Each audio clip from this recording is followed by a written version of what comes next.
तर वंचित बहुजन आघाडीचे प्रमुख प्रकाश आंबेडकर यांनी शरद पवारांवर निशाणा साधलाय।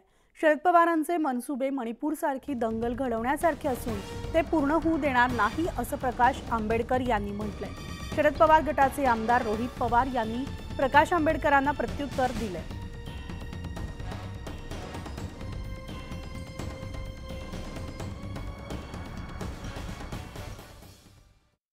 माझ्या अंदाजानं आम्ही जरी ही यात्रा काढली नसली तर आतापर्यंत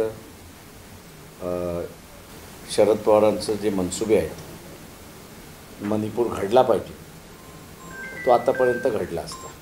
त्याच्यामुळे आता असणारं दंगल उसळणं किंवा त्याच्यावरनं वादंग होणं हे कुठेतरी क्षमतानं आम्हाला दिसते। त्यांनी इतर नेत्यांना सांगण्यापेक्षा स्वतःची भूमिका आणि स्वतःचा पक्ष या बाबतीत जास्त बोलणं उचित ठरू शकतं।